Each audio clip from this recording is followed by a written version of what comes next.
Here you No, you're fine. go. You should be able to hear me now. Yes? Yeah, I was saying because I'm wearing a giant t-shirt, I look even more like a kid now because of the setup. Hello, Erin. Hello, Kemian. And hello, Frost. And Maddie. And Bethany. It's good to see you guys. You were watching Shark Tales? Is that a kid's show?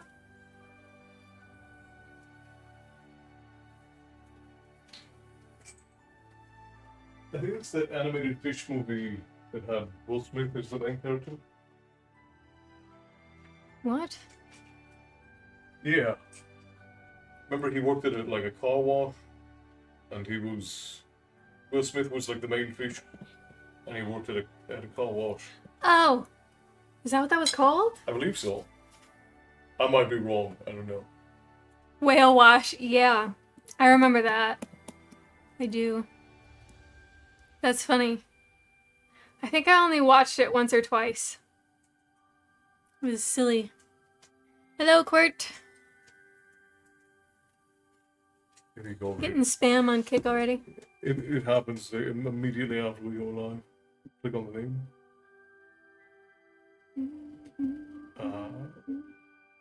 Time out. Yeah.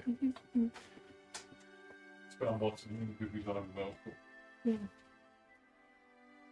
Hello, Capitan. You won't be able to stay long. Yeah, that's totally fine. I know. It's late. Started late. I needed to shower, and then my hand was burning for whatever reason, so I put yogurt on it because it was probably from a jalapeno. That's the only conclusion I was able to draw. And so that meant I couldn't get ready until that was done. You're a wreck because of fishtails? The guac was good, actually. I couldn't make it last night, Maddie, because sadly, I cut open all of my avocados and they were all bad. And it's terrible because I only had it for like 2-3 days and they were nowhere near ripe. So I'm like, oh, these are gonna need a little while. But I had put the bananas on top of them because I'm dumb sometimes. And yeah, they were no good. They were no good. But got some today and then made guac today. Yeah, it was sad.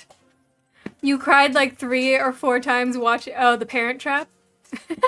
Yeah, that was a good movie. The old one or the new, or the Lindsay Lohan one?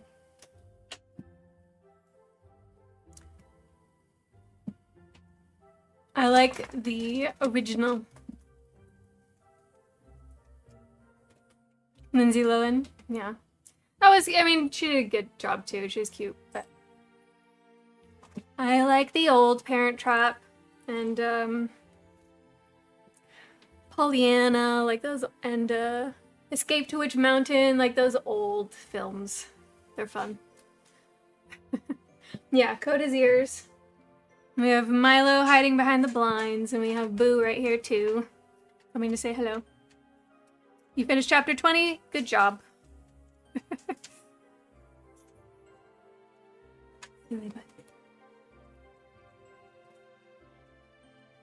Okay, let me see where we are. It's crazy that with 2 chapters, we're so far in already.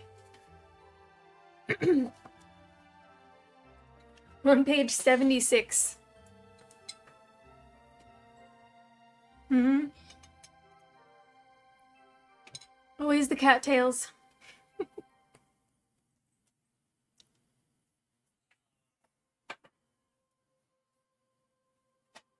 Oh, yep.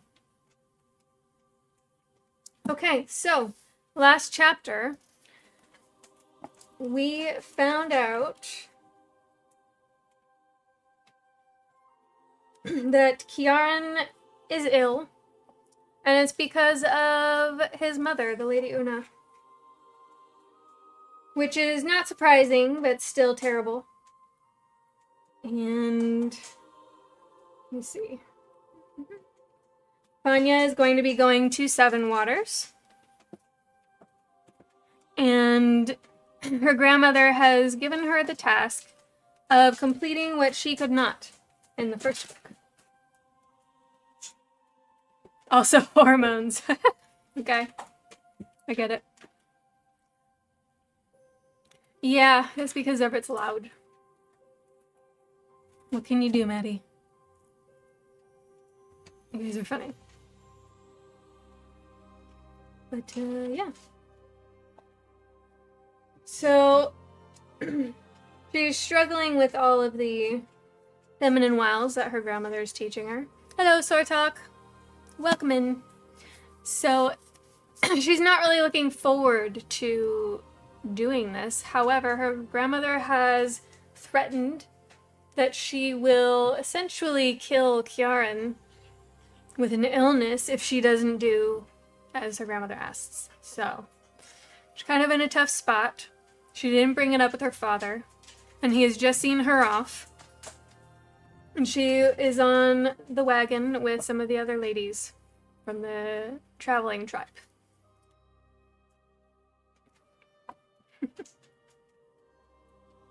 Emotions are not fun.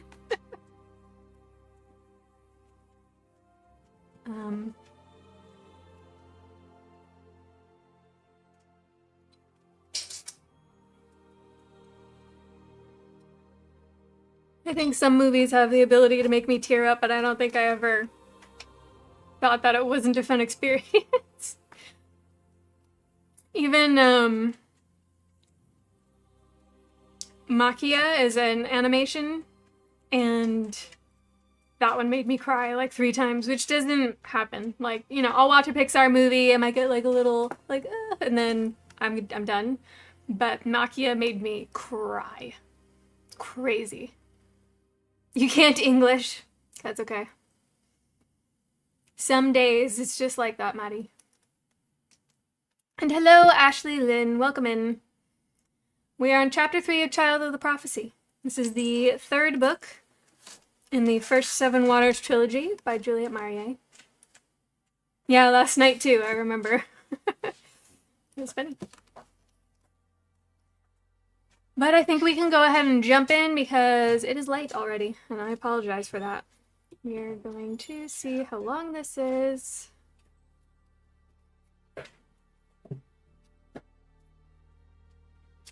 Okay. God. I don't know if we're going to be able to get through this whole chapter. Holy smokes. It's like 33 pages long. I don't think we're going to be able to do it all. My voice will probably go out by then. Hello, how are you, Bear? Coming in on Facebook today. Waiting for, well, tacos the 2nd day in a row isn't so bad. I don't think I'd complain.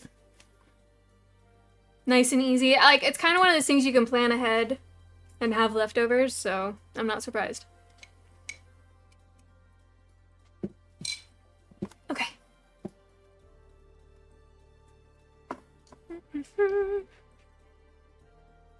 Here we go. Let me know if the audio is okay as I read. You'll twitch in a moment? Okay. And we'll see you in a little bit. You loved the tacos? Good. I made the guac and then I made pico de gallo with the rest of the produce that I had, so I've just been eating that most of the day. It was not a time for looking back, so I gritted my teeth and got on with things as best I could. The worst of it was the constant noise.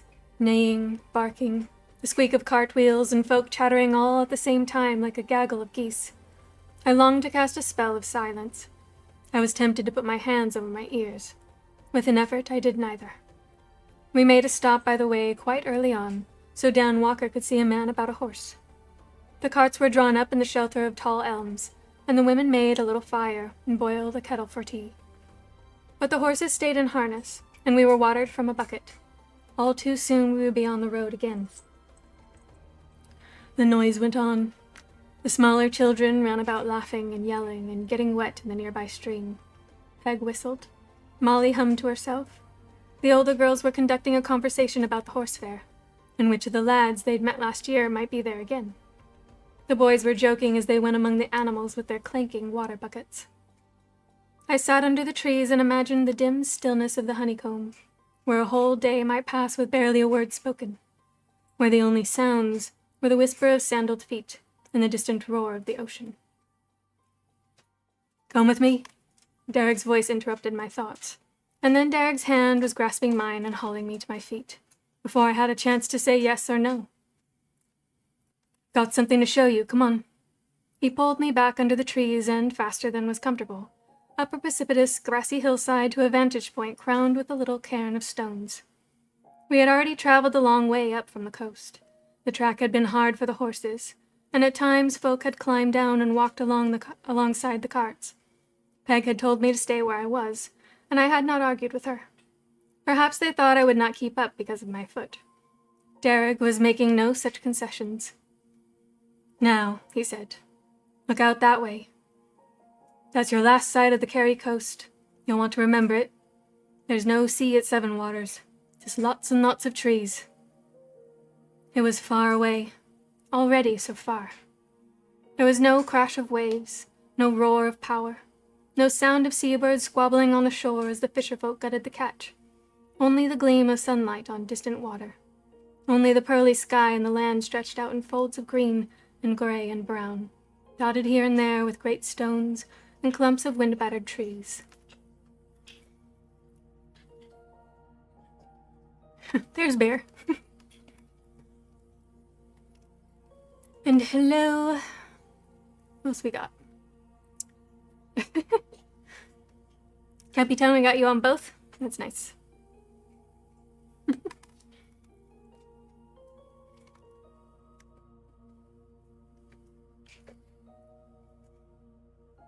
Look further out beyond that promontory there.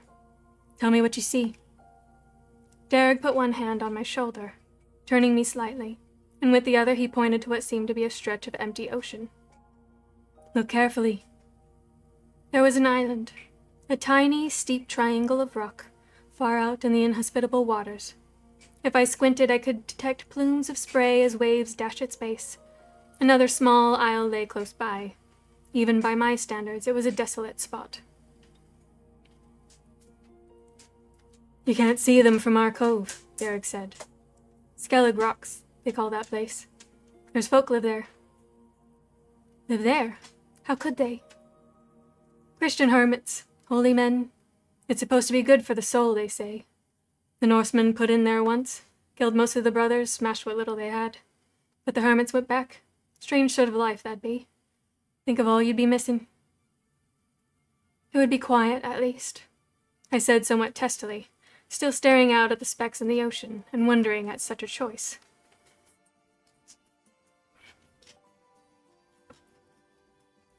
"Finding it a bit much, are you?" I said nothing. "You're not used to folk, that's all it is. It'll get easier as we go. You'll no need to be scared of us." "Scared?" I bristled. "Why would I be scared?" Derek thought for a moment. "Because it's all new," he ventured. "Because you're used to the quiet, just you and your father shut up alone doing what you do. Because you don't like being looked at." Misery settled on me like a small personal gray cloud. I stared out toward the sea in silence. "True, isn't it?" said Derek. "Maybe. Perhaps you'd rather be a hermit living in the rock and the sea, feeding yourself on seaweed and cockles. You'd not have to think about a soul besides yourself then." "What's that supposed to mean?" I snapped. "No more nor less than it says. There's nothing wrong with a life like that," I said. "At least it's safe." "Funny way of looking at it. What about the cliffs? What about the Norsemen? What about starving to death in winter? Or might you point your little finger and turn one of your brothers into a nice fat codfish, maybe?" I froze, unable to look at him. There was a difficult silence. "Vanya?" he asked eventually. "What's wrong?" And I knew that his words had been innocent, a joke, and that it was my own mind that had put the fear into me. "It's nothing. I worry about you. There was someone else there this summer, wasn't there? My grandmother, on a visit. Uh-huh. And that was why you wouldn't come out? Part of the reason. And what was the other part? He was frowning, his dark brows drawn together. I can't do ordinary things anymore. I can't have friends. I can't let that get in the way. It's hard to explain. This is bad enough, going on the cart, mixing with folk, having to talk and listen, and I just can't do those things anymore. I can't let anyone close. Derek did not reply. I stared at the ground, knowing he was looking at me, but unwilling to meet the expression in those two honest brown eyes. I'm sorry, I whispered. So am I, he said slowly. Sounds pretty odd to me. You might think yourself too fine for the likes of us, but there's folk of your own kind where you're going. Family. It'll be good for you, Fanya. They'll welcome you. Folk are not so bad once you get to know them.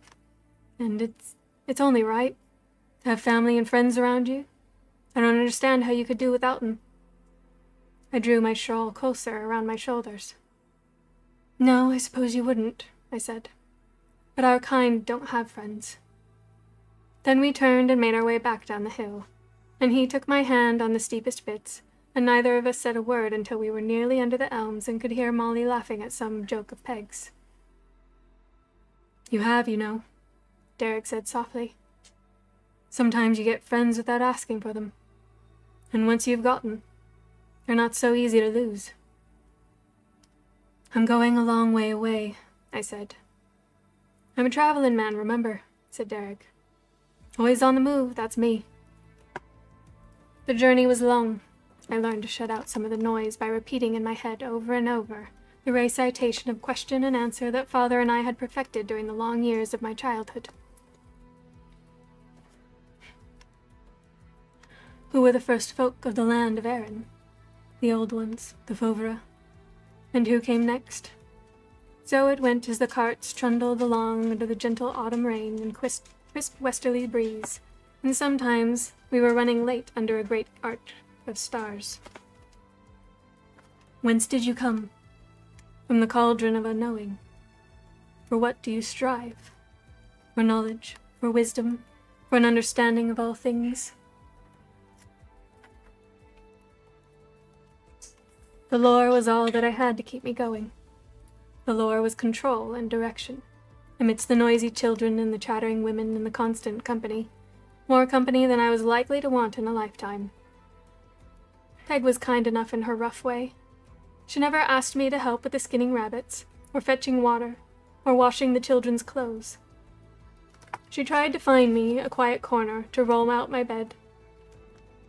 Once she saw how I edged away from the other girls and pulled the blanket over my ears.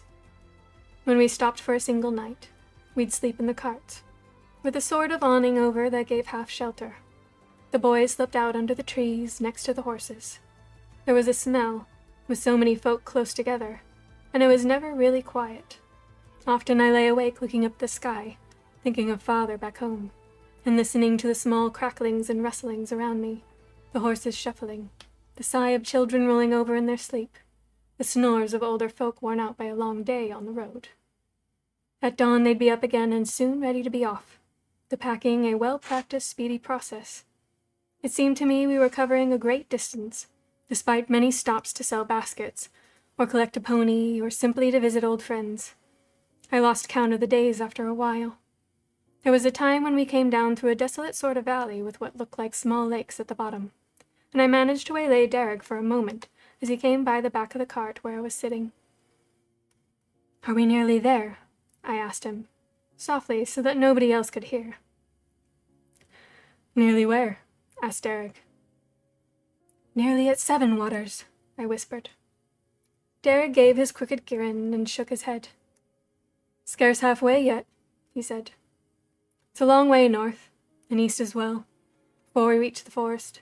Quite different it is, in those parts. Still, you'll get a rest soon and a bit of fun. Fun? I scowled at him, bitterly disappointed that we had so far still to go, and furious with myself for having asked.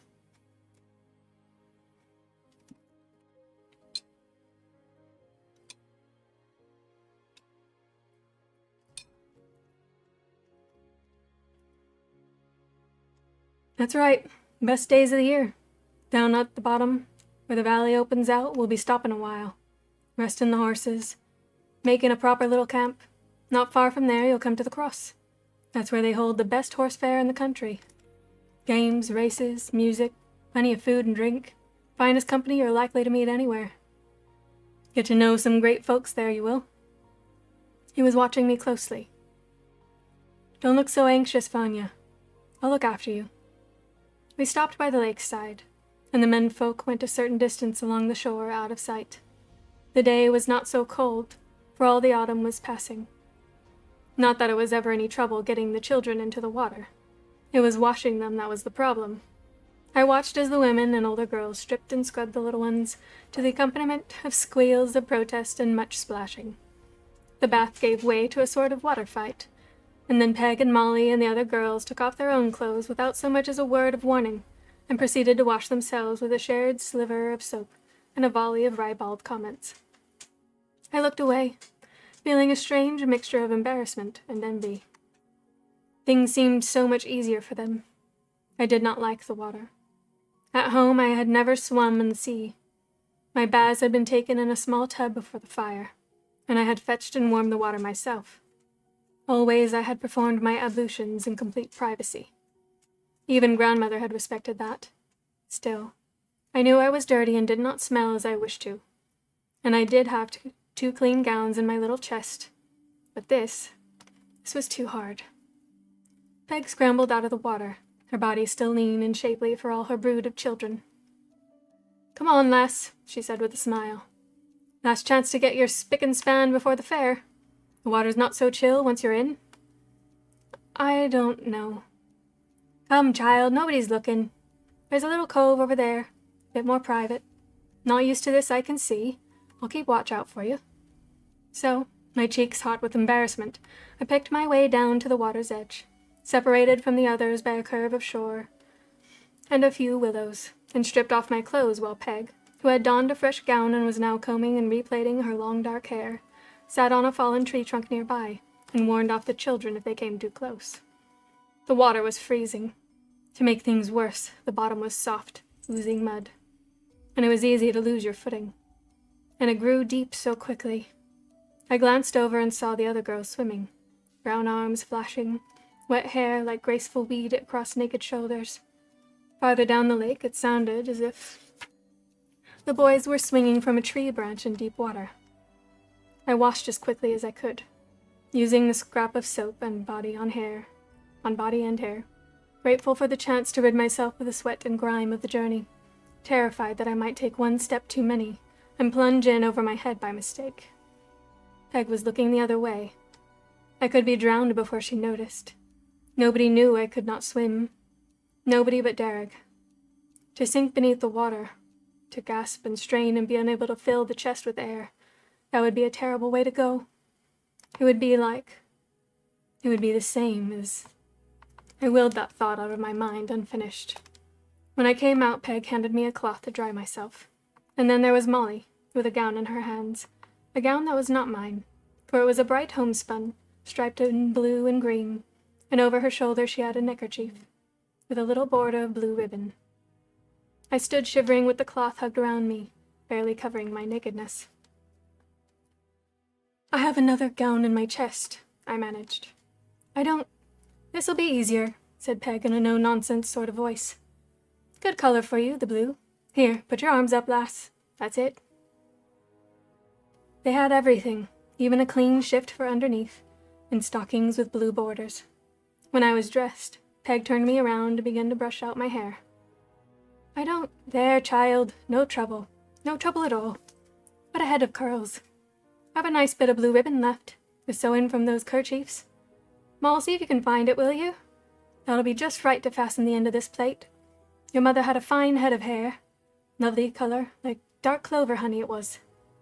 I said nothing as her deft fingers began to plait my hair, as fast and nimble as could be, and tie it with the bright blue ribbon Molly produced from a basket, tucked in the depths of the cart. "There," said Peg, holding me at arm's length and looking me up and down. "Not so bad, was it? Now let's wash these things, and we'll be on our way. Plenty of time to dry them out in the morning." Proper camp tonight, a good fire, chance to relax and enjoy ourselves. You'll like it, lass. See if you don't. Soon we were back on the cart, and trundling on between ever flatter fields. There was a smell of the sea in the air again. The little girls had fallen unusually silent, staring at me with their big dark eyes. Maybe, I thought, they were tired out from their bath. Then one of them spoke up. "You look pretty," she said, and exploded in a fit of nervous giggles. The others shushed her, and they maintained silence for a few moments, and then all three burst into hilarity again. And because I could not tell if she had meant it, or was merely teasing me, I said nothing at all. It was just as Derek had told me. We reached level ground and a fork in the track, and all of a sudden there were people everywhere. Men on horseback, boys leading ponies, farmers with carts piled high, strangely dressed folk with juggling balls or colored birds in cages. There was an enclosed cart, with a black-clad fellow seated morosely in front, driving a skinny old horse. Beside them a younger man walked, and as he went he extolled the virtues of various elixirs for sale. Love philters, magic potions of strength, curses to set on an enemy. "Come one, come all," he shouted with great vigor and great confidence. "Ills cured, fortunes predicted. Look for the Grand Master under the old oaks north of the racing ground. Satisfaction guaranteed." I stared as they made their way past us, and I wondered what the fellow had in his mixtures. A few herbs and a dash of honey. Nothing much of value, I suspected. But there were those who ran after his cart, babbling with excitement. More fools they, I thought.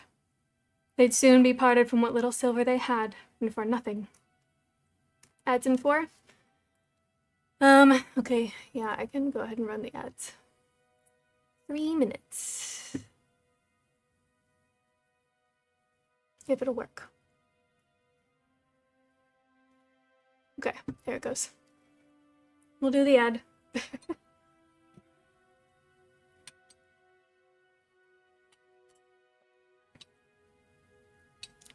Hello, Lorraine. Welcome in. We are good. We just started 3-minute ads over on Twitch. Otherwise, they kind of just go up whenever they feel like it, and I don't want it to interrupt the reading. So we'll be back to it in just a moment.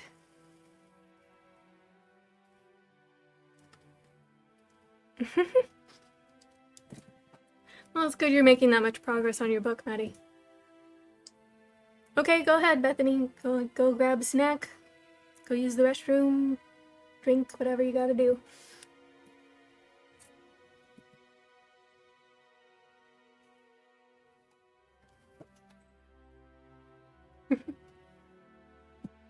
You're new here? Well, welcome, Cheshire. I'm only on Sundays. It's actually my fiance that is normally on. You'll see his videos on this channel. And he comes on Tuesdays and Thursdays. On one of the days, he's reading the last book of Harry Potter. And on the other day, he is reading Raymond E. Feist, I believe. What book are you guys on now? Tuesday is The Darkness of Sethanon. The Darkness of Sethanon. Yeah, but today we're reading Child of the Prophecy by Juliet Marie. It is actually part of a trilogy, but if you just want to hang out and relax, I'm sure you can pick up on the story well enough. We're just here to have a good time with one another. Yeah, we're happy to have you. We've got 1 more minute, and then we will continue. Whew, it's still warm here. It's kind of killing me. I need a little fan. My son got me one. Who knows where it is, because I'm pretty sure he was playing with it at some point, and who knows where it went. Who's gonna get tornadoes? I'm in Southern California. If I get tornadoes here, I'm gonna lose my mind. Can you borrow the heat for a day? Take it, Maddie. I'll trade you.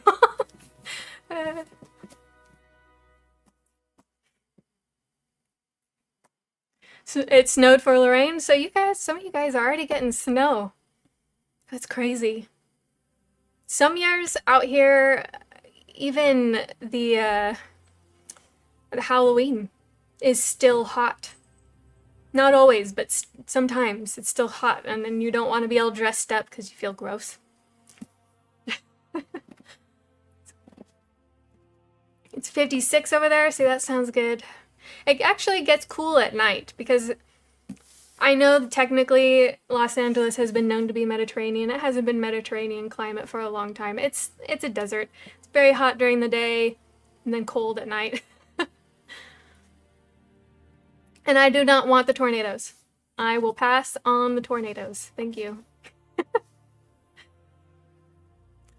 That's crazy. I know there was one small one, well, smallish one. It did do some damage up closer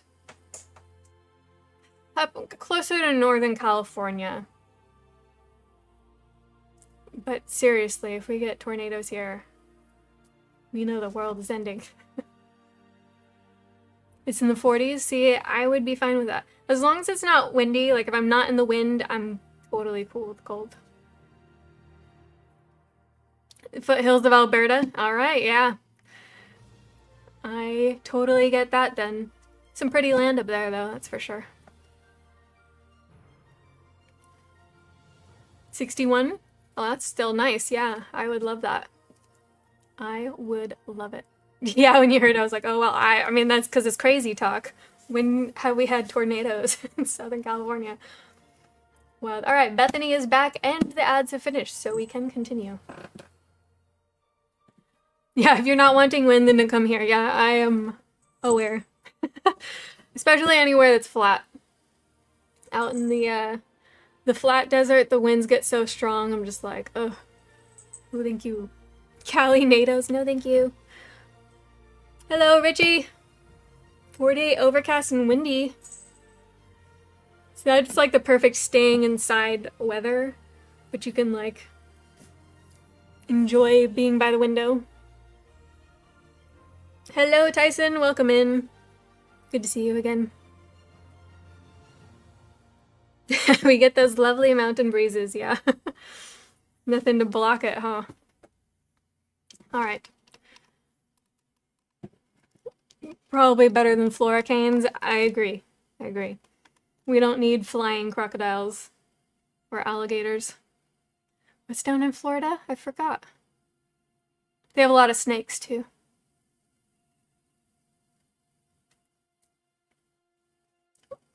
Which reptiles do they have in Florida? You've got snakes, you've got crocodiles, you've got... It's crocodiles. Alligators. They have alligators and crocodiles? Yeah, but gators are native. Crocodiles are not, but they do have crocodiles because they've escaped from zoos. Alligators? Okay. They escaped from zoos? Yes. There are crocodiles in... I love it. There are crocodiles in Florida, but they're not native to Florida. Okay. They're there because they escaped from zoos and private collections. But they're happy with the climate, clearly. Yes. So, okay. All right. Flying Florida man sounds horrifying. Yeah. It does. All right, so you got both alligators and crocodiles. I don't think you want tornadoes there. Plus you have large monitor lizards. Right. You've got some of the most deadly snakes in America. You've got some of the largest. Well, they have a lot of constrictors. Yes. Which can be deadly, to be fair. Well, but they also have some of the most deadly tree snakes in America. You can get caiman crocodiles. Oh, really? I think caimans are pretty cool looking. But people always taking part in shenanigans. They're taught how to outrun them in school. That's good. Probably need to.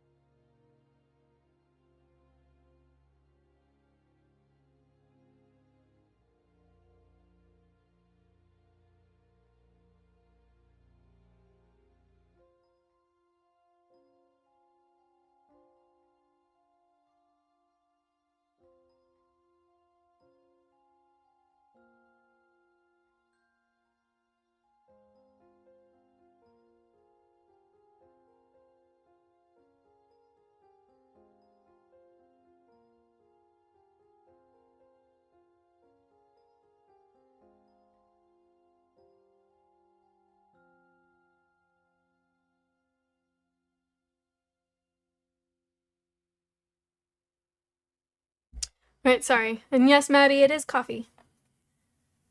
The constrictors were not native, right. They were released or escaped from being pets. Yeah, but it was just like the perfect climate for them to completely take over. And Rich, you were on Twitch. You came on Twitch last week.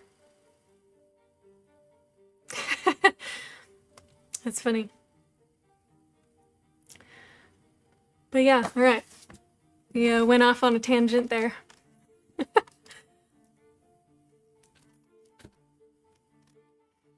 This is where you're gonna dip. Alright, go get some rest. Thank you for coming in. We appreciate you being around to keep an eye on things.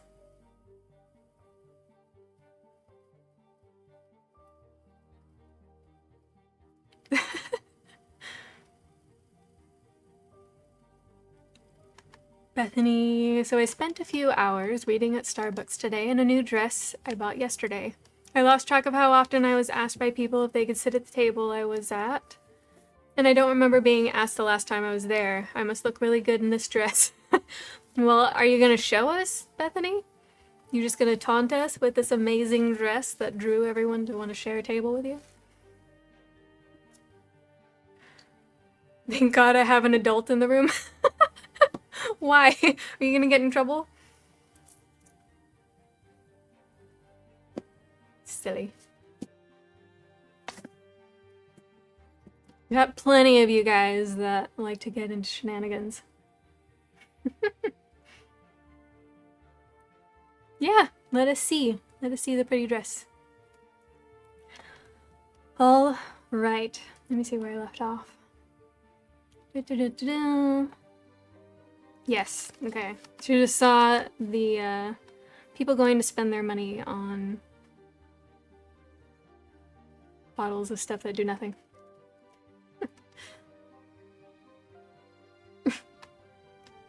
You guys are silly. Alright.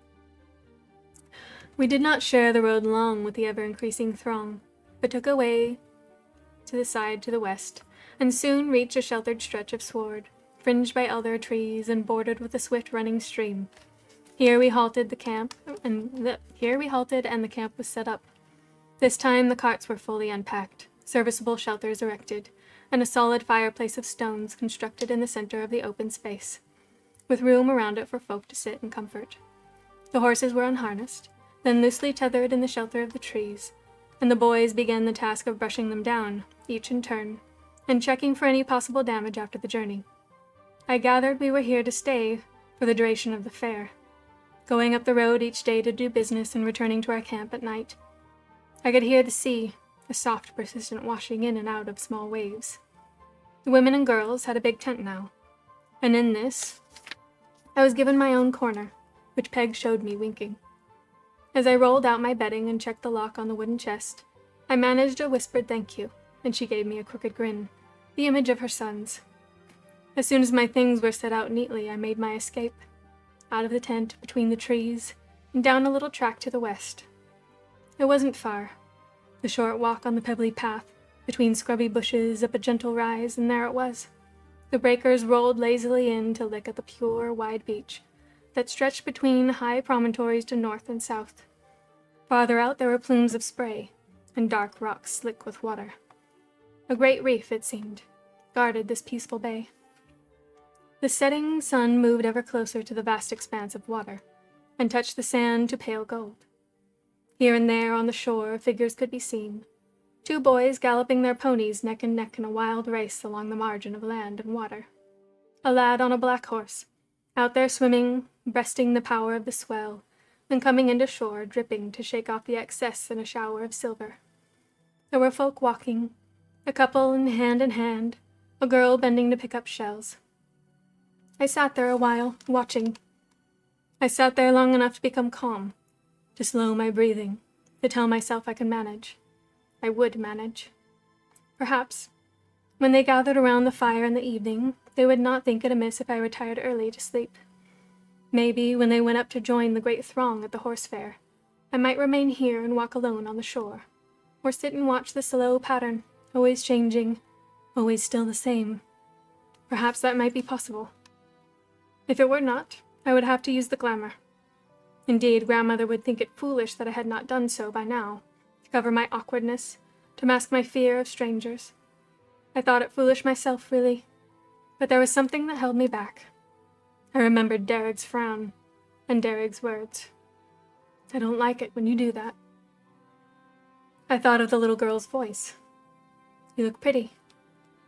I had decided almost that she was joking, but for a moment her words had warmed me. If I used the glamour, everyone would think I was pretty, but it was not the same. Thank you, Cheshire, for the rose and the heart. In the event, there was no escaping the evening's festivities. My half-framed excuse was brushed aside by Peg, who bustled me out into the circle of folks seated on rugs and old boxes and bits and pieces around the fire. She sat me down between Molly and herself, put a cup of something steaming and fragrant into my hands, then settled herself down for the fun, all it seemed, in the twinkling of an eye.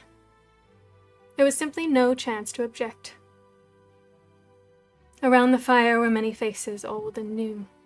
The smaller children sat drowsing on parents' knees, or slept curled in blankets close by, a watchful sister or brother. The older folk were given pride of place, the most comfortable seats, the nearest proximity to the fire's warmth. Everyone was there. Dan Walker with his little dark beard and the gold ring in his ear. The group of youths I had encountered on my visit to the camp back home. Derek himself, talking to a couple of brightly clad girls I had not seen before. There were other folk I did not know, though clearly they were invited guests. The two girls seemed to have brothers, or cousins, and there was an older gray-haired man sitting by Dan and sharing the hot drink from a great kettle set by the fire.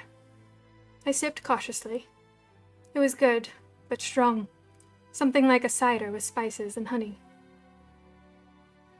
"What about a tale or two?" somebody asked. "Who's got a good story? Brian? Diarmid?" "Not me," said the gray-haired man, shaking his head. "Got a toothache, can't talk." "Huh," scoffed another. "Have some more drink and that'll soon cure it." "Fellow at the fair pulls teeth neat and quick," Molly suggested. "You need to visit him. He'd have it out for you before you could so much as squeal." "That butcher?" The man paled visibly. "I'd as soon as get my old woman to lay hold of it with a pair of fire tongs." There were several suggestions as to what other remedies he might have recourse to. None of them were very practical. Then Dan Walker spoke up. "I'll tell a tale," he said. There was a chorus of approval, then silence. "It's about a man called Dahi O'Flattery. No relation, you understand, of the distinguished family of that name that lives in these parts." There was a roar of appreciative laughter. "A farmer he was. Well, this Dahi got an idea he might go and see his sweetheart. Just to pass the time of day, you understand. He was making his way along the road when he heard a little noise. Tap, tap, tappity. From down under the bushes by the track. Dahi was a sharp fellow. He didn't make a sound, but crouched down quiet-like, and peered under the twigs to see what it was. And bless me if he didn't spot a tiny wee fellow, all dressed in a pointed hat and fine small apron of leather, and by him a pitcher with a little dipper laid by it. The small one was tapping away at a boot he was making, a boot the length of the one part of your finger, fit only for a chloricon such as himself. As Dahi watched, holding his breath, that wee fellow put down his cobbler's tool and went to the pitcher, and he dipped the ladle and got himself a drink of the liquor, and then he went back to his work, tap, tappity tap. "Best handle this careful," said Dahi to himself. So he kept his voice soft, not to startle the little man. "Good day to you, fine sir," he spoke up, as polite as can be. "And you, sir?" replied the small one, still tapping away. "And what might it be that you're a-fashioning there?" asked Dahi. "'Tis a shoe, to be sure," said the clericon, with a touch of scorn.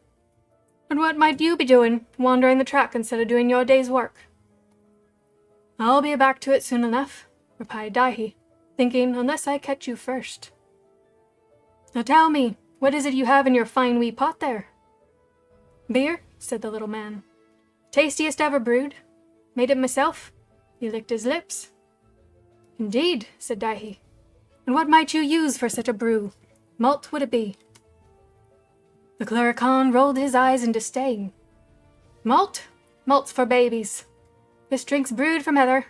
None better." Heather, exclaimed Daihi. You can't brew beer from heather.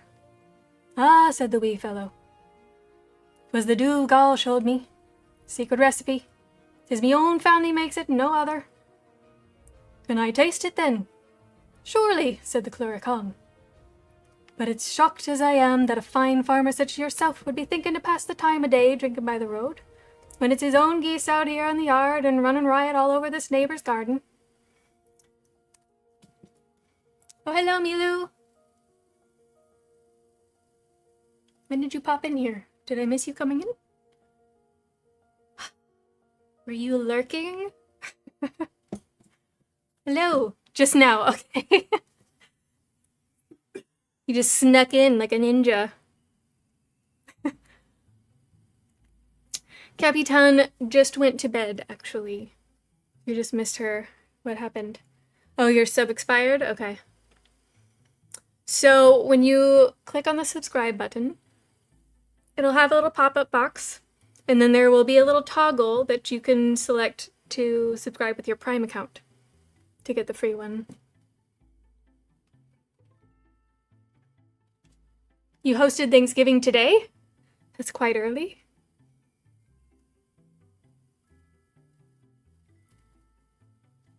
I guess that was the time you guys were able to get together.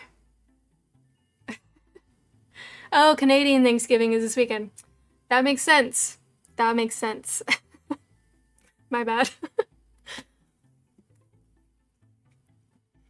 I forget how many of you are Canadian in here. You have to do that on your computer? Maybe. It's been a while since I've looked at that on the phone. Okay. Well, hopefully I get this sorted. Canadian Thanksgiving is the day that the Canadian people learn the word sorry.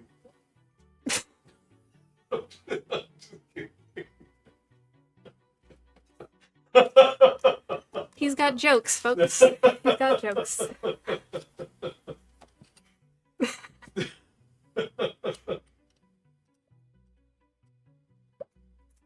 Boo, Castle, boo. It's okay. You don't need the joke.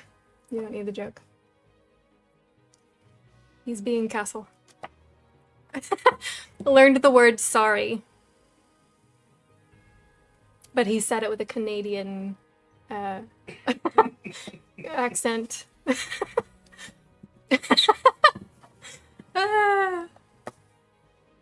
You guys. Regular Bob Hopeless.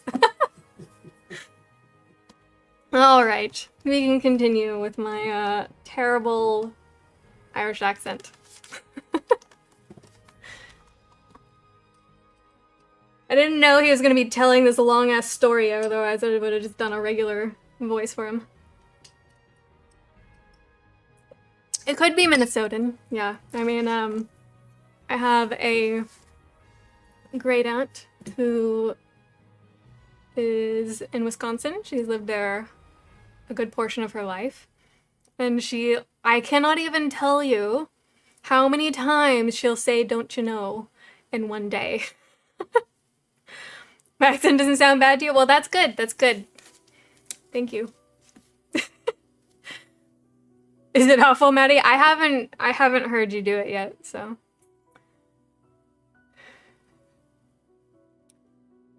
Oh, yeah, yeah.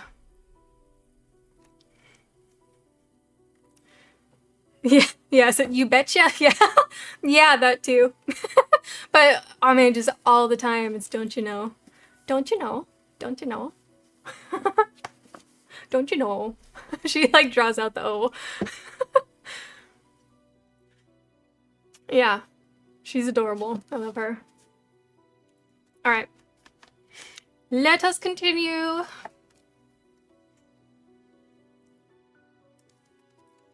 Daihi was shocked, and nearly turned away to run back down to the cottage and see if the wee man was right. But at the last instant he remembered, and instead his hand shot out to grab the Cluricaun by one leg. The jug went over, and all the beer spilt out on the ground.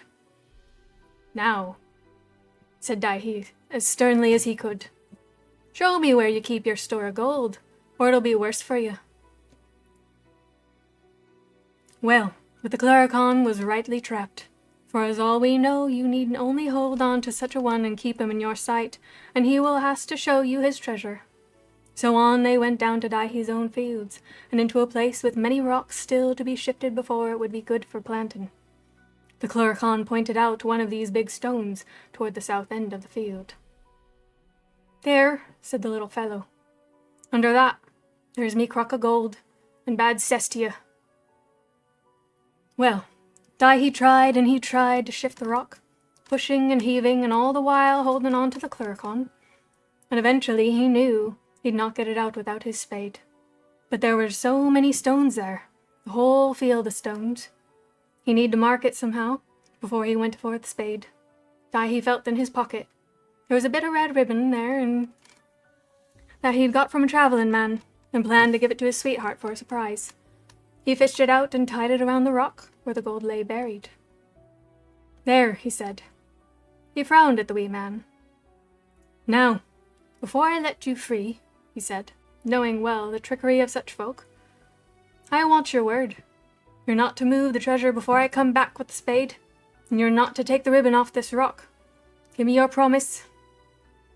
I promise, sure and I do, said the Cluracan with absolute sincerity.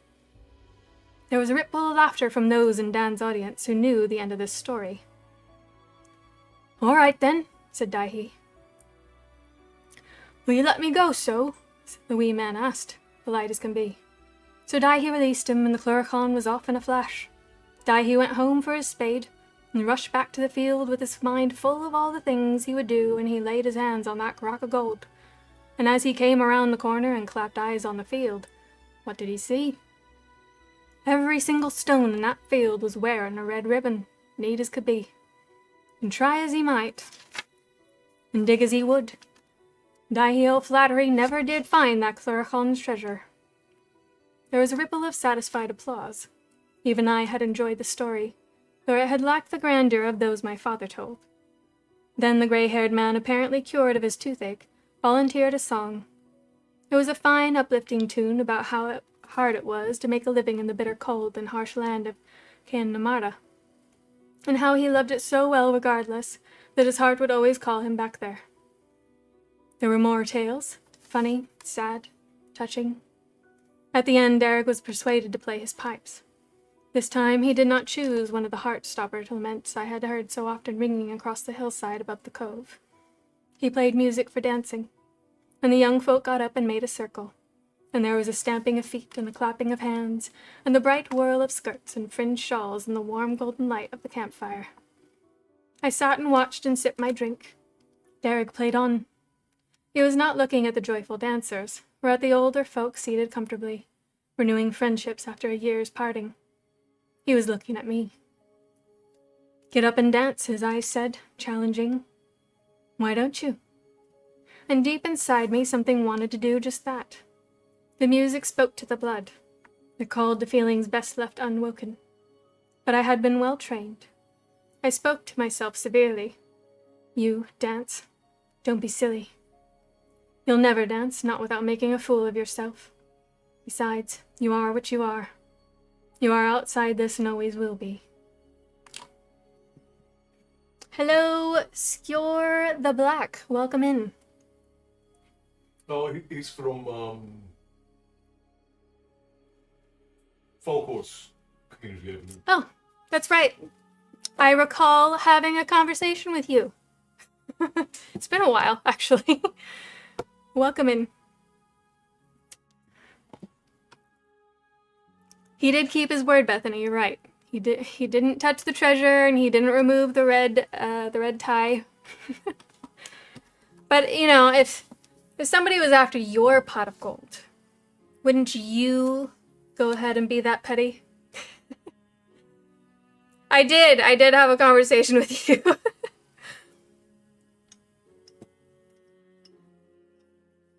Yeah. We were talking about some Norse stuff.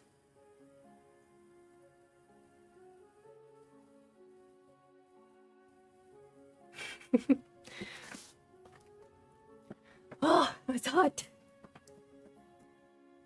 Winter needs to be here already. Nothing was said about leaving the rocks alone. Well, he did, right. It was asked that the rock that marked where the gold was not be moved. But yeah, that was funny. Yeah, that's right. That's correct. Okay. I also think it's important to remind anyone that missed last week that Fanya's grandmother forced her to try some of her magic on somebody that she hated. And she says, well, I don't hate anybody, but there's this one girl I don't really like. So her grandmother told her to practice her craft on this young lady. And Fanya turned her into a fish.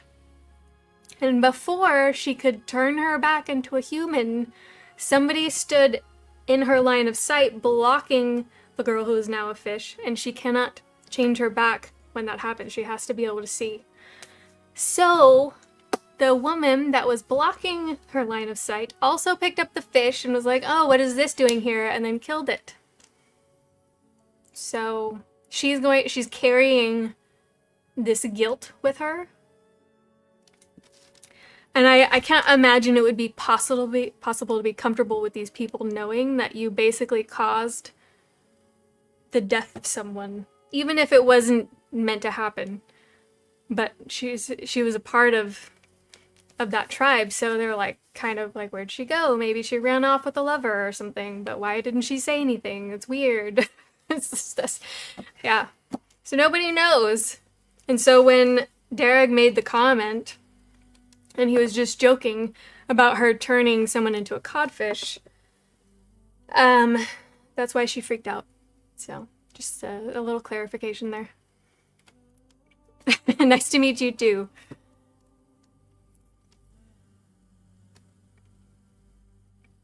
I'm not sure. It wasn't clear that it was the girl's mother. She was kind of looking after a couple of young ones that were close by. But I didn't know if it was specifically her mother. Who knows? Kind of like just, they all act like one big family, you know? But you might be right there. Okay. After that, it was easy enough to get up, have a quiet word with Peg, and retire to the tent. Enjoyed yourself, did you, lass? Peg queried. I gave a little nod that could have meant anything, and fled to my dark corner in privacy. Outside, the music played on. At some point, Derek's pipes were joined by a whistle and a drum. In my own small patch of stillness, I unfastened the wooden chest, and rummaging through the contents, I found Riona and took her out. Her features could barely be discerned in the shadows. Did my mother dance? I asked her. Is that what this once was, a dress for dancing? My fingers touched a fold of the rose-colored silk that made up Riona's small gown. Surely only a lovely, confident girl would wear such a fabric. And yet, that same girl had become the fragile creature of Peg's words. The woman who had abandoned her little child and the young man who loved her so desperately. The woman who had simply stepped off the cliff one day and gone down through the wild spray into the icy grip of the ocean surge as it hammered the rocks of the honeycomb. Her own family had done this to her. Her father, her uncles, her brother who still ruled as Lord of Seven Waters. Derek's talk of family was rubbish. They had as good as killed her, and they had all but destroyed my father. In their way, they were as bad as my grandmother. Now I must confront them, and somehow I must complete the task my grandmother had laid on me. How could I think of tales and music and fun when I had that ahead of me? Dan Walker and his kind were simple folk. Even the stories they told were simple. I did not belong with them, and it was foolish to believe I ever would. I must keep myself to myself and make sure I drew no undue attention. In time, the journey would be ended, and I could begin the work that was required of me. TikTok is gonna go away. Here we go.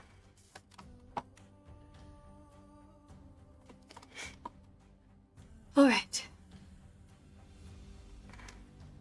But it was not so easy. It seemed to me there was a small conspiracy afoot to bring me out of myself and make me a part of everything whether I wanted it or not. They were up early next morning, with folk already eating their porridge as I emerged, bleary-eyed from the tent. There was a communal water trough. I splashed my face, having learned soon enough not to be too fussy. "Heat up quick," advised one of the girls as she hurried past me, tying her hair neatly back in a kerchief. "It's quite a walk, and trading starts early." Mutely, I accepted a bowl of porridge and retired under the trees to sit on a fallen branch to eat. I was tired. It had been a late night. I did not want to go anyway, but they all seemed so busy. There was nobody I could ask. The ponies must look their best. Dan was inspecting them as the boys moved around, putting the final touches on. The intricate plaiting of a mane here, the careful brushing of a tail there. Peg was sorting out the best of the baskets, and giving the girls instructions about trading and more instructions about not getting into trouble. Maybe there was no need to ask if I could stay behind. Maybe they would just forget me. A sudden wave of homesickness swept over me, a longing to see Father and be back in safe, familiar, quiet Carrie once more. If only I could just pick up a little bag and set off by myself, retracing the way until I came up on the hill where the standing stones marked the passing of time, and found myself back in the cove again. But I could not go. The only way was forward. I felt powerless and sad. I felt truly outside, as if there was nowhere I belonged. "Best clean that bowl and get ready to go, lass." Peg's voice broke into my thoughts. "We'll be away soon. Busy day." I looked up at her, framing the words. Then Derek appeared behind her, dressed in his best green neckerchief jaunty, boots polished to a high shine. "It's too far for Fanya to walk," he said to his mother. "Lass'll do well enough," Peg said, looking at him sidelong with a rather odd expression. "She's not a cripple." "I would," was as much as I got out. 2 pairs of eyes regarded me intently, and I knew they were what I was, and I knew they knew what I was trying to say. I'm stumbling over it. Yeah, I'm glad you found us here too. Now I'm like fumbling. I got the impression it was older sister. Well, if it was Peg, and now I can't remember, I think it was Peg. Well, Peg is Derek's mother, and the girl that got killed as a fish she sounded like she was sweet on Derek, you know? So, I don't know if it was Peg. Again, like, it seems like they kind of, like, the little ones might not have even been her siblings or anything. They kind of just work together to function as a community. So I don't know. I might have to go back and clarify that. She looked the man up and down. Yep, okay. So, they knew what I was trying to say. "Tell you what," said Derek casually. "I'll take Vanya with me. Won't hurt Aphie to carry one more. I'll drop her off near the oaks. Make sure we find you before I head off for the sail lines. Be easier for all concerned." "If that's what you want," said his mother dryly. "Don't be late now." "No, ma'am," grinned Derek, and advanced to where I stood scowling under the trees, empty porridge bowl in hand. "Ready?" he queried with a lift of the brows. "I don't even want to go," I grumbled.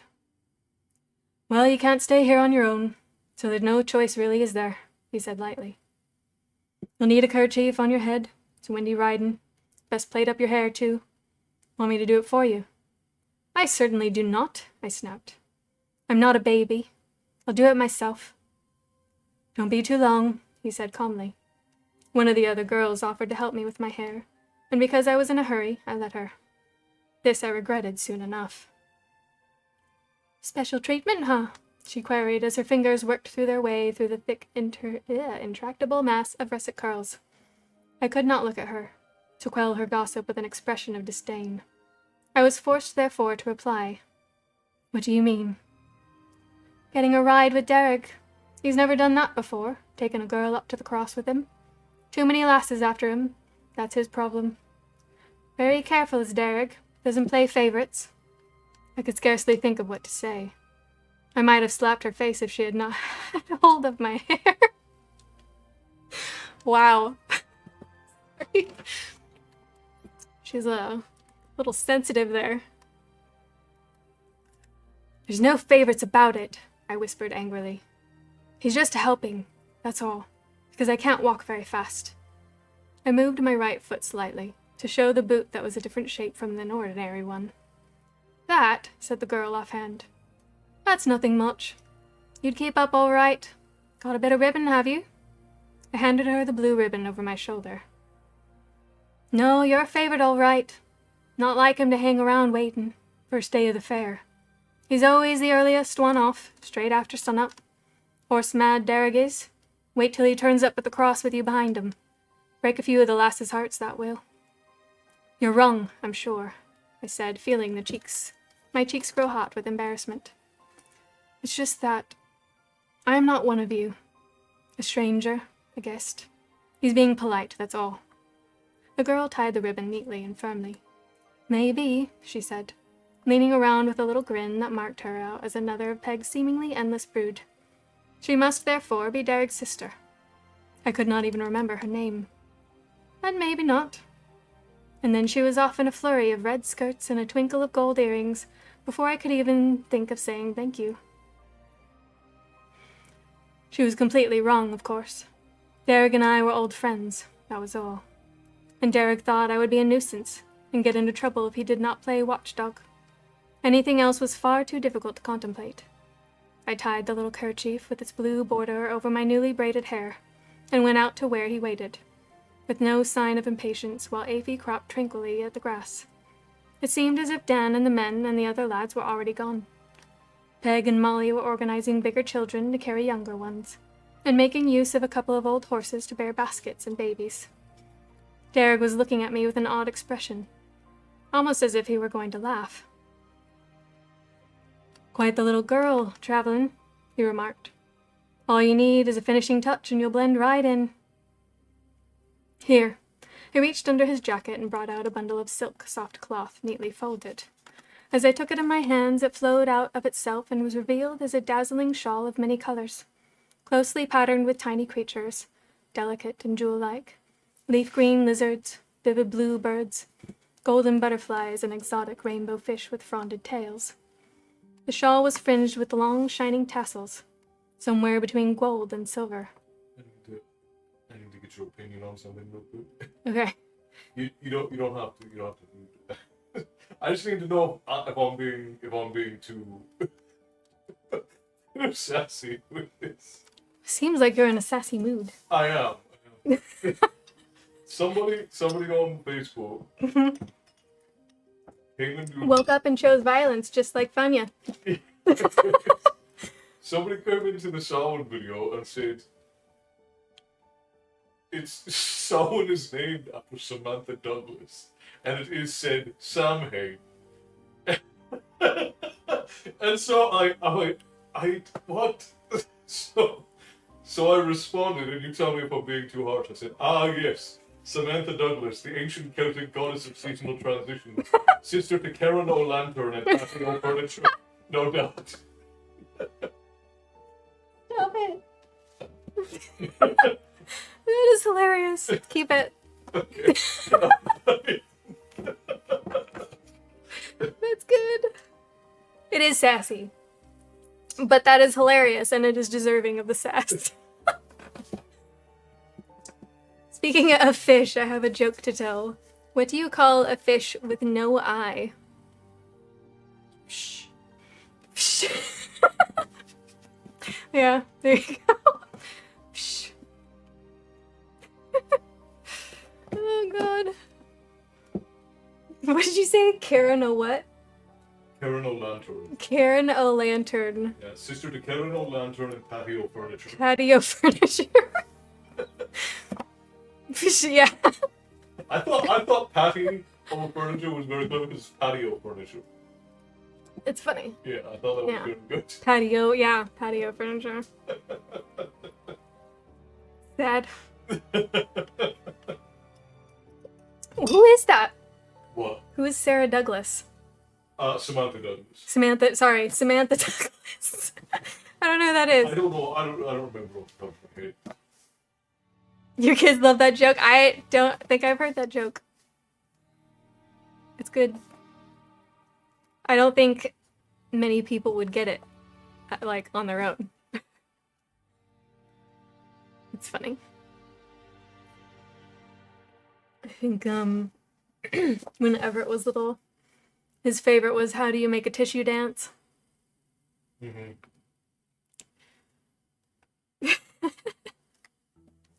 Well, not that kind of carrying, Maddie, but yeah. I mean, the Douglases are one of the oldest Scottish clans in existence. So people like to make a lot of claims about the Douglases. A lot of crazy claims. Like you go on social media and you look up just the word Douglas. Yeah. You see, it makes alien conspiracy theories look plain. Sarah Douglas is an author. Oh, okay, yeah. And I ended up hating her books. I don't hate a lot of books. I really just...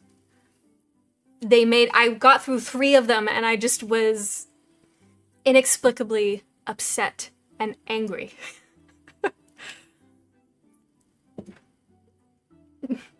And their bad cousin, Nicotine.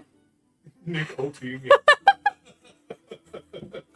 Oh god. And also, like, I don't like sassing people who ask genuine questions, but sometimes I get comments that are just so wildly dumb. I'm like, you're either messing with me, or you need somebody to reality check it. Because, like, I want all the conversations to be in light heart, but that's such a wild claim to make.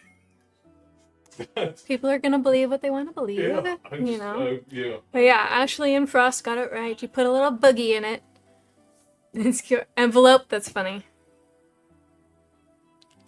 What starts with an E and ends with an E, and it has a letter inside. Envelope. It's a good one. That is a good one. You only technically carried me in the vault because of that stupid challenge you gave us? Yeah, well, I mean, honestly, though, if I didn't have that cat companion for that character, we would have had to completely redo that section. That was crazy. I'm surprised that we beat that part. Sorry, we were playing Borderlands. So, like shooting a fish in a barrel, Castle. Yeah.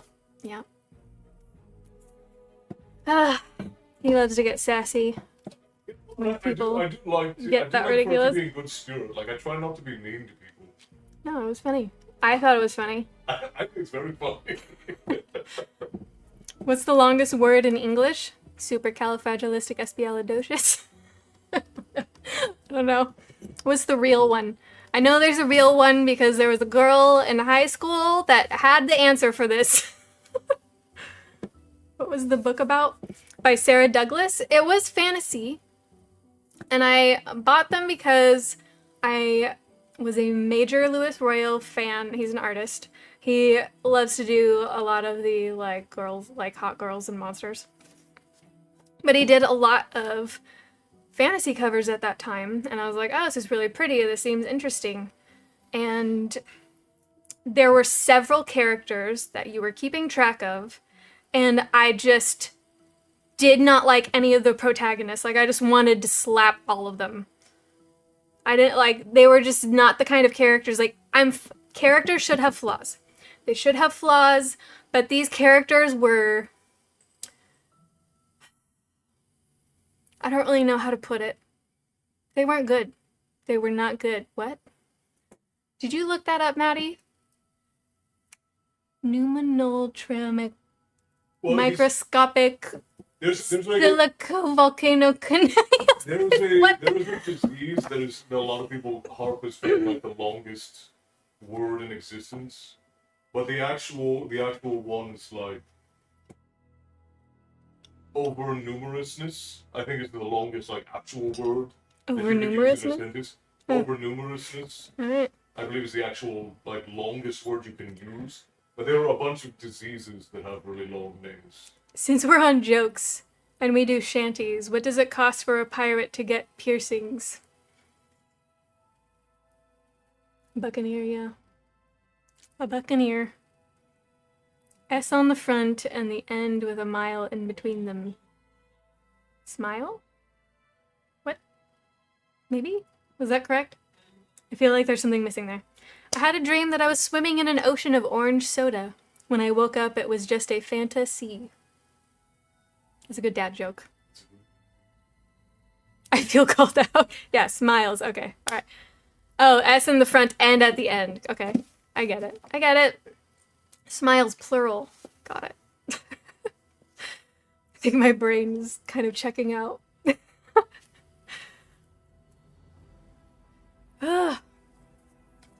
Buccaneer is a good old one. I like that one.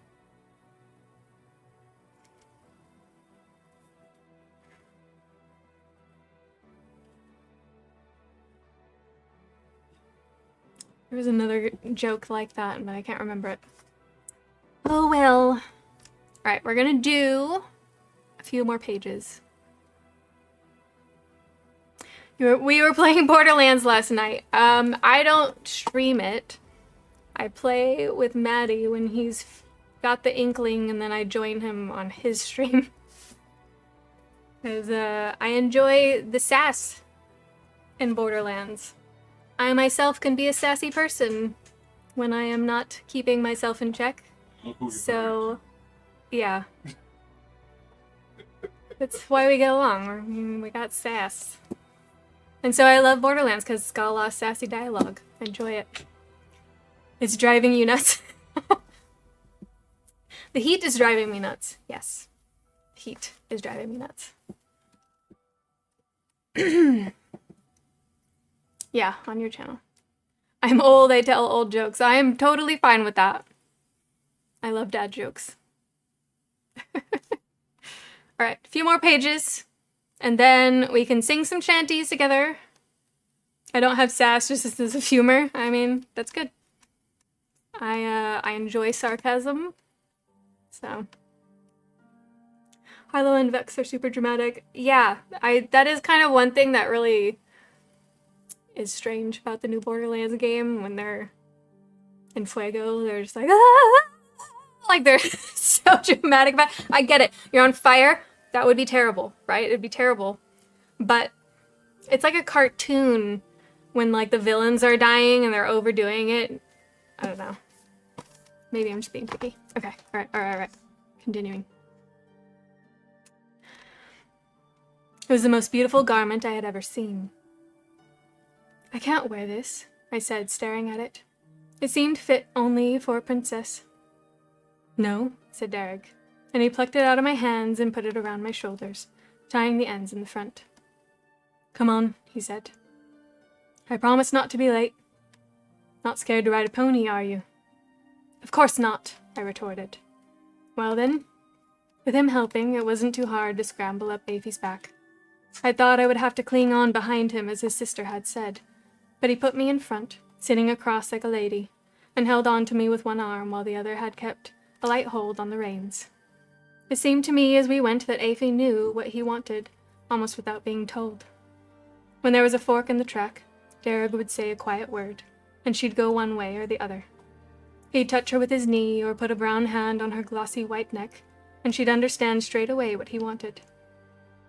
All right, he asked me once or twice, and I nodded. In fact, it was better than I thought. It felt like old times, like the days of silent companionship we had shared as children. Those times were lost now, I knew that. But for as long as this ride might take, I could pretend that nothing had changed. I could feel the soft touch of the wonderful shawl with its vibrant pattern of life, enfolding me like a talisman of protection. I could almost believe I was one of the traveling folk, riding to the fair as bold as can be, and behind me, with his arm around my waist, a fine fellow who was the best piper in all of Kerry. Here I was, riding on the widest and cleverest pony you ever saw, with the wind in my face and the strangest for safekeeping. There were not so many folk about, not now. Perhaps we really were late.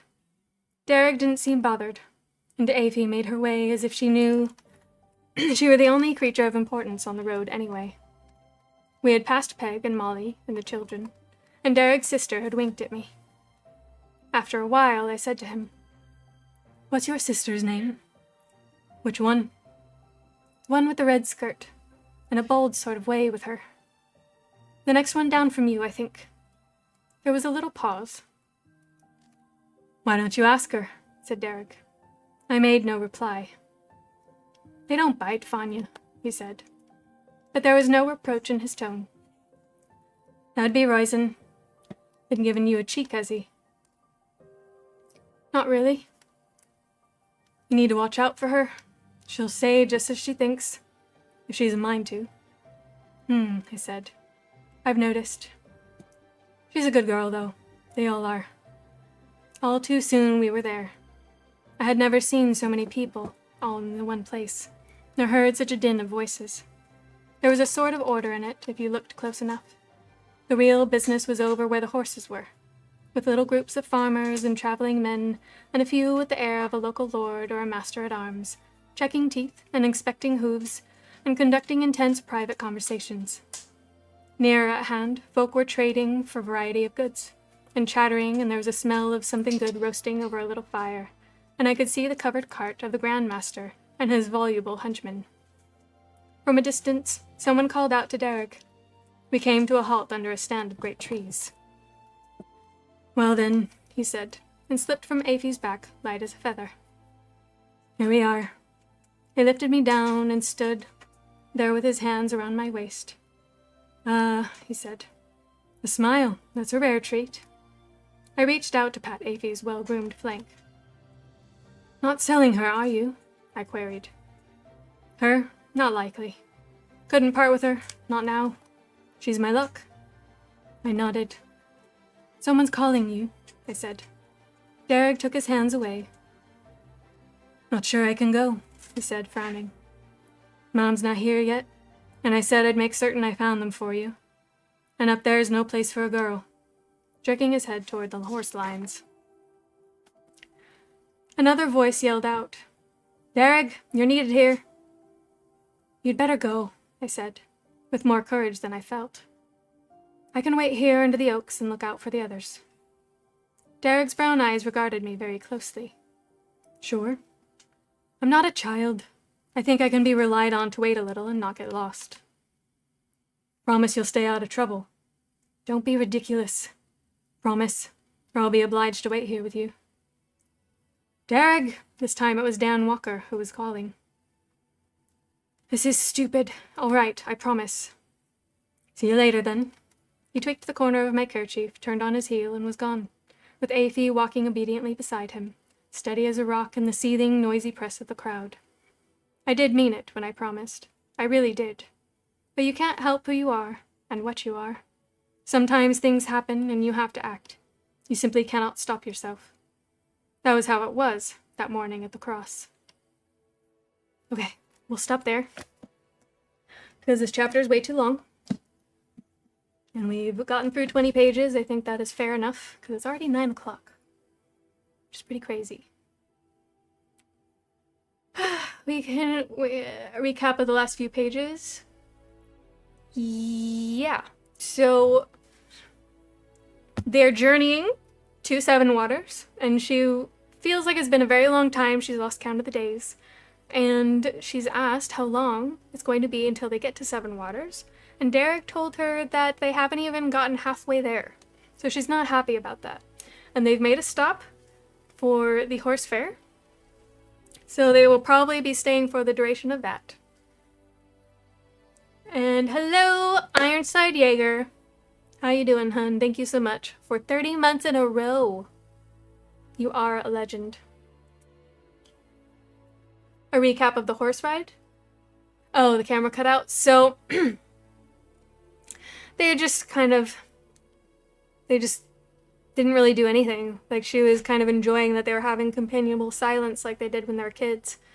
Because whenever the traveling folk went to Kerry, where she and her father lived in seclusion, he was the only child that she would interact with. So, my full legal name, Mom. I am in trouble. No, you're not in trouble. You're not in trouble.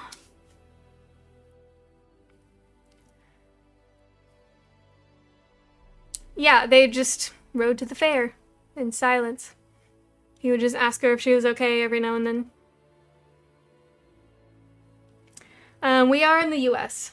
We are in Southern California, LA. I was born in Northern California, though. But I can't deny the fact that I am an LA Valley girl. There's no getting away from it. Hey, she knows my legal name too. Yeah, it's true. Good.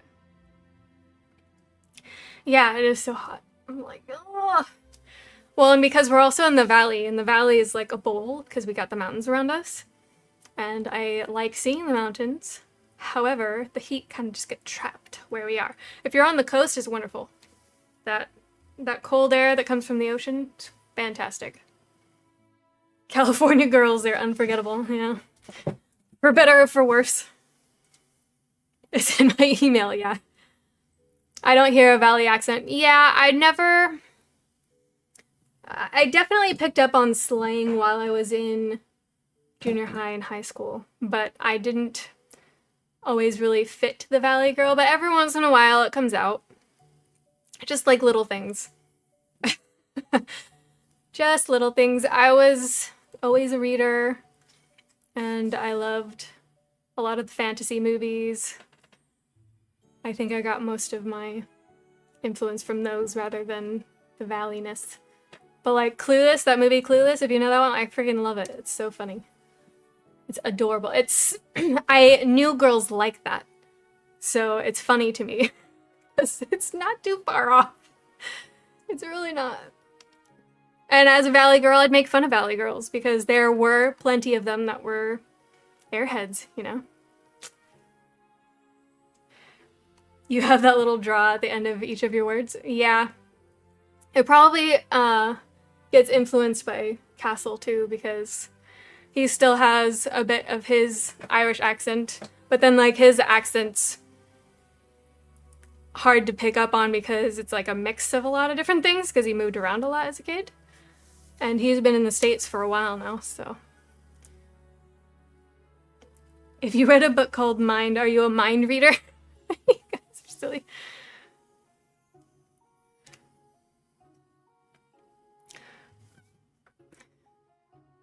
Ooh, you roasted some elk. Very nice. All right, do you guys want to do some songs before we go raid Falcor, if she's on?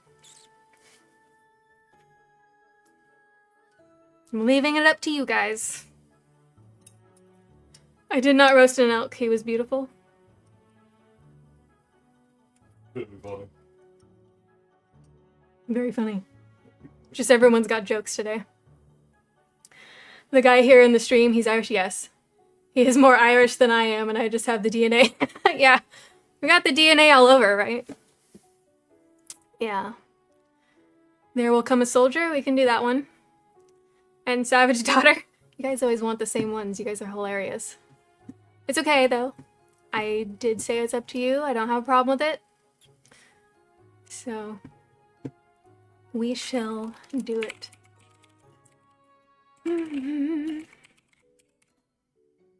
And Into the West. It's basically the set we always do, huh? You have to dip out. Sad. Sad we're being abandoned by Frost. It's okay. I know you got stuff to do. I'm just teasing you.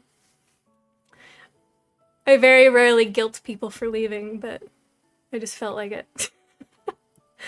I'm related to a Greek, but I'm not Greek. Thanks, Dad. That's funny.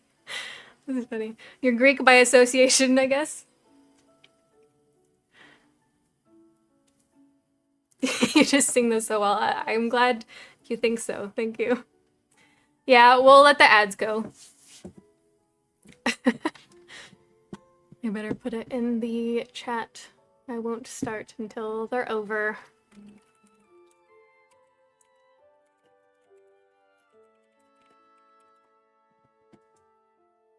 Had to be right at the end of stream too. I know. I know. Gone to America. Can do that one too. Yes, we are, Cormac. We have Soldier Poet King, Into the West, Savage Daughter, and Gone to America on the docket. So, we will do the songs, all of the songs. Do any of you sing along with me, or am I just doing it all by my lonesome? Like, we don't even do any of the fun shanties, which is like what started the whole thing. Yeah, your half sister, I know. Alright, Cormac sings along with me, and Milu, you're all by yourself. All by myself. I'm just kidding. I know the good Tyson sings along. That's cool. Yeah. I don't sing like that. I just did that for the song. Alright, I sing Can't You Hear Me here in Vancouver? No. Yeah. You request that I sing my favorite? That is very difficult. That's a tough choice, honestly. I don't really have a favorite. Probably be the Willow. Yeah, I would have to practice that one though, because the range that song is in is not my range. So I'd need to figure out how I could sing that well. But the Willow Maid is a good song. I do like Shularoon. I think that's a good one. Again, you are just too good at these ones, thank you. And Bear sings along with me, that's nice. I'm glad. Dang dog being too loud, then I'll go outside and scream, I'll hail the chair. Oh my gosh. You in the chair. Maybe I should just, you in the chair should get a room, Maddie.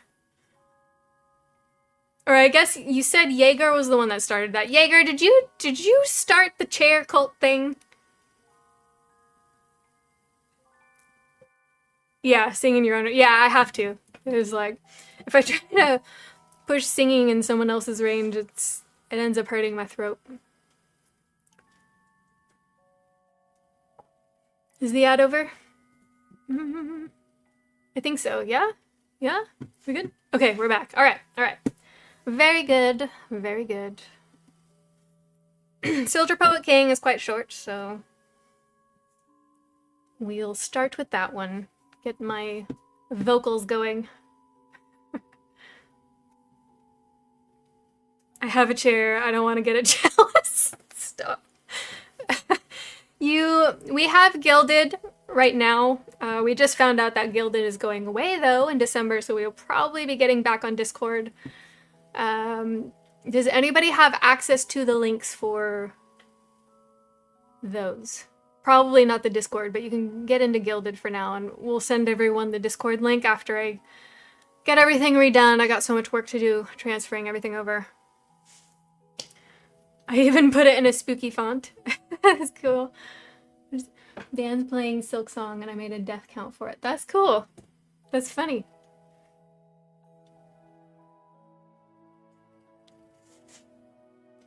Yeah, it has to be one of the mods. We'll get it. If somebody can't get it right now, I will send it to you through a private message after. Yeah, I like Gilded a lot over Discord because we have a lot going on and it's so much cleaner on Gilded. I can organize things so much better. Ugh. Gilded is going away because Roblox bought it last year. And now they've decided that they want everyone to use their Roblox communities. So they're going to get rid of Gilded to try to force people to go on that. And I'm not going to do that. I've never liked Roblox as a company. I was very upset when they bought the software. And now I'm extra angry about it because they're messing with my stuff. Yeah, that's fine. Yeah, Roblox is a ruiner. They've ruined it. So it's unfortunate. It's gonna be a pain in the butt. We have so much stuff because we have It's like having several servers, but they're still all together, but they're all compartmentalized. So we have a section for writers, we have a section for gamers, we have a section for everyone that likes to share stories and lore and all kinds of stuff. Yeah, that's what I thought too, Skjor. It's just, I don't know if they wanted to maybe try to utilize the coding that Gilded used for their own stuff. No, they literally bought the audience. Like they were just buying the audience. They're buying the communities and audiences, Yeah. so that they can force them into Roblox communities. Yeah. Skjor, I guess the difference would be like, I would have to create a different server for each of those groups, which can be kind of annoying for most people. Because they'll get lost if I'm like, oh, here's a link to this server so you can be a part of this thing. Like, it's just, it'll get convoluted for a lot of the people in here. That's the only thing. And I feel bad about that because I want it to be as accessible as possible. I know some of you don't love all of the tech junk, so I will do my best. We've been on Discord before, many years ago. I can make it happen, so. Well, because there's so many channels. That's what I mean. I mean, I'm going to try to get it all in there, but if I put everything we have currently on Gilded into one server, it's going to be a really long list of channels. So people will get lost. Like, where do I find this? Where do I find that? Yeah, I know. Yeah. Totally aware of that. I'm just saying we have so many of those. Sometimes you're going to have to like scroll a lot to get to the section you're looking for. But yeah, anyway, it is what it is. I will be moving over to it and we will we'll make it looking as best as we can. Okay, let's get to it. Oh, I'm dying of heat. Okay.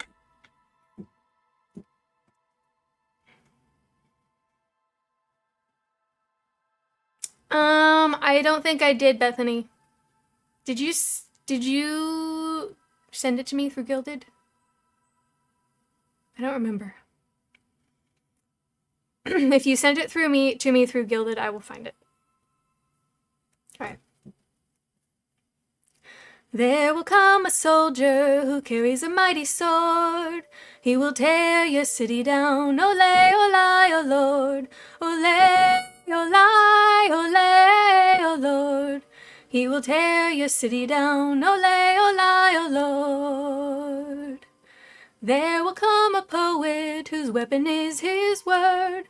He will slay you with his tongue. Ole, ole, oh Lord. Ole, ole, ole, oh Lord. He will slay you with his tongue. Ole, ole, oh Lord.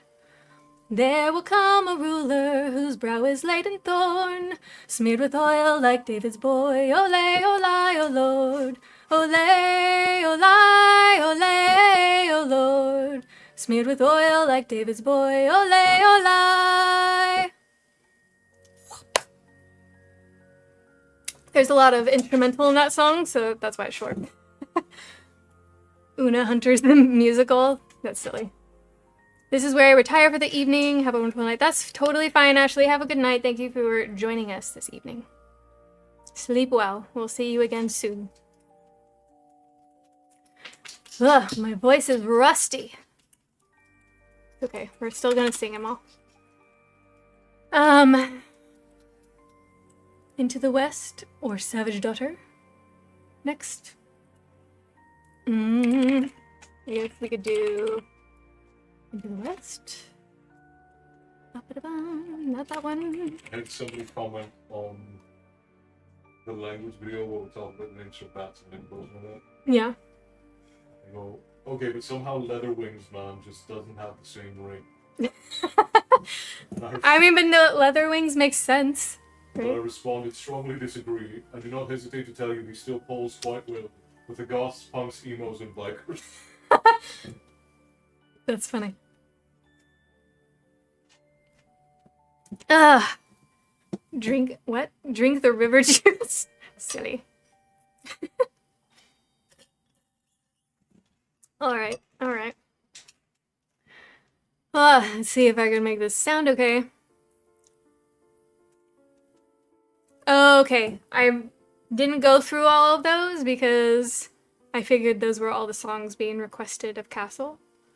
So I will find it. Is Dylan in the stream? Dylan Roberts, if you are here and you subscribed, thank you very much. If you're not, then thank you still. You just didn't hear me say it. She drinks the bean juice. I do. I like the bean juice. Is it over on YouTube? Yes. Yeah. Yeah, I love the bean juice. Actually, Castle calls it bean soup because it's hot, you know? Not always, but most of the time. All right. Lay down your sweet and weary head. Night is falling. You have come to journey's end. Sleep now and dream of the ones who came before. They are calling from across the distant shore. Why do you weep? What are these tears upon your face? Soon you will see. All of your fears will pass away, safe in my arms. You're only sleeping. What can you see on the horizon? Why do the white gulls call across the sea? A pale moon rises. The ships have come to carry you home. And all will turn to silver glass. A light on the water, all souls pass. Hope fades into the world of night, through shadows falling out of memory and time. Don't say we have come now to the end. White shores are calling.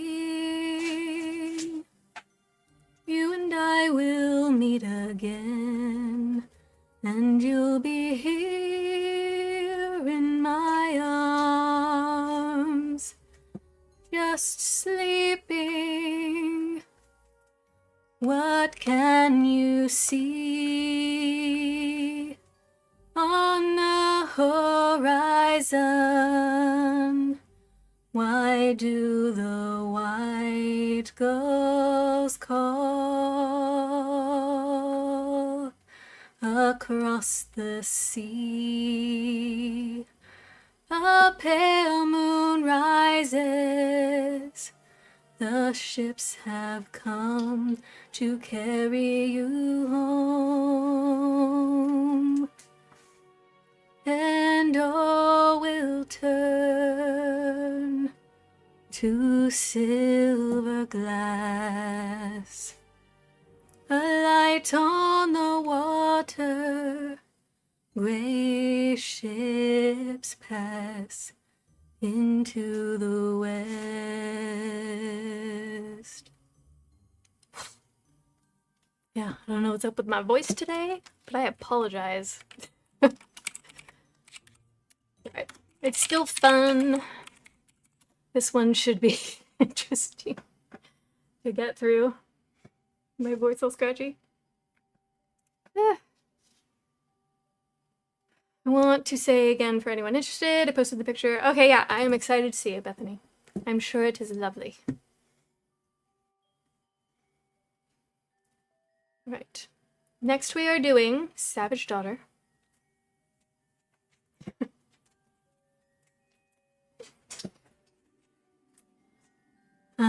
This one's a little more intense, but we're gonna give it a go. We'll see how it goes. I am my mother's savage daughter, the one who runs barefoot, cursing sharp stones. I am my mother's savage daughter, I will not cut my hair, I will not lower my voice. My mother's child is a savage. She looks for her romance in the colors of stones, in the faces of cats, in the falling of feathers, in the dancing of fire, in the curve of old bones. I am my mother's savage daughter, the one who runs barefoot, cursing sharp stones. I am my mother's savage daughter, I will not cut my hair, I will not lower my voice. My mother's child dances in darkness. She sings heathen songs by the light of the moon, and watches the stars and renames the planets, and dreams she can reach them with a song and a broom. I am my mother's savage daughter, the one who runs barefoot, cursing sharp stones. I am my mother's savage daughter, I will not cut my hair, I will not lower my voice. Thank you, Bear. We are all brought forth out of darkness into this world through blood and through pain, and deep in our bones the old songs are waking, so sing them with voices of thunder and rain. We are our mother's savage daughters, the ones who run barefoot, cursing sharp stones. We are our mother's savage daughters, we will not cut our hair, we will not lower our voice.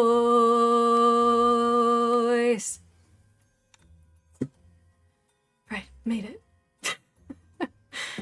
We made it, you guys. Oonagh nearly became Orpheus. That's funny.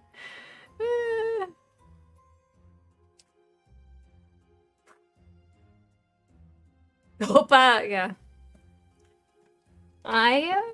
This is super random, but I really love My Big Fat Greek Wedding. It's like one of my favorite movies. It's hilarious.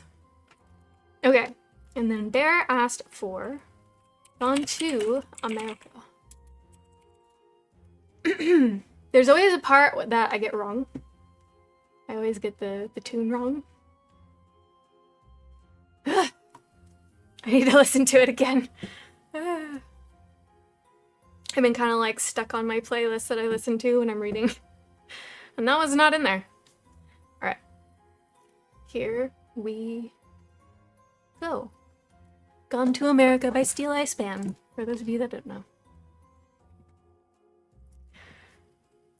Married him in April, lost him in July.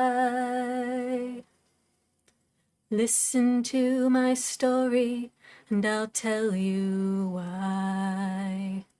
They said that he'd been poaching and stealing wine.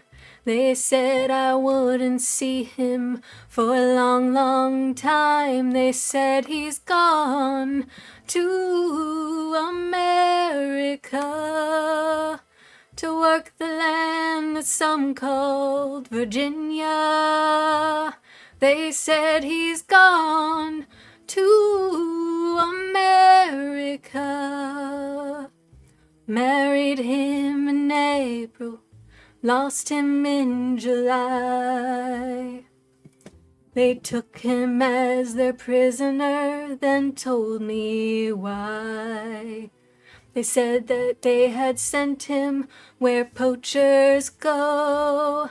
I asked if I could see him, but they said no. They said he's gone to America to work the land that some called Virginia.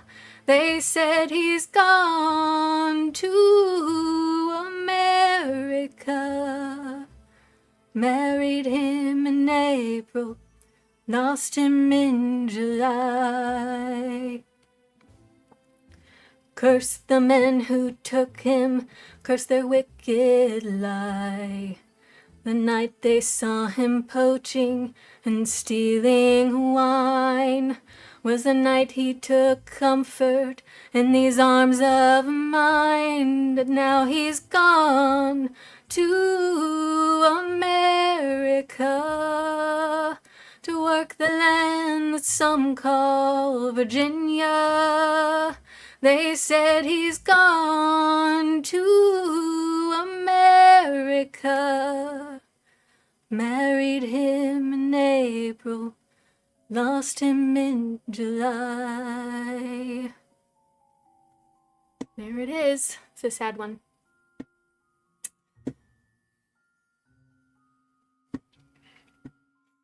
Since Frost has gone off to bed, I think I'm the eldest here now.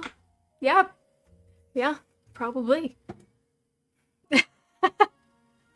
Listen and respect your elders. Not that I am grown up at all. You know what? With age comes wisdom, most of the time.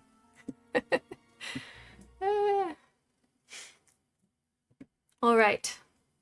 Thank you guys for hanging out with me, for singing some songs, enjoying a good book. And I will see you guys again soon. I think most of you will probably be back on Tuesday. You are very welcome, Bear. It was a good song. I am glad I added it to the roster. Adult, what's this? Thank you, you guys. We love having you here. We appreciate you. We are going, we're gonna raid. We're gonna raid Falcor. Because we can. And because she does cozy things. And when it's nighttime, I think having something that is relaxing. It's nice to go to bed too. Must be a mythical creature like sleep. I guess so. I guess so. You're glad someone remembered Gone to America? It's a good one. Yeah, I like it.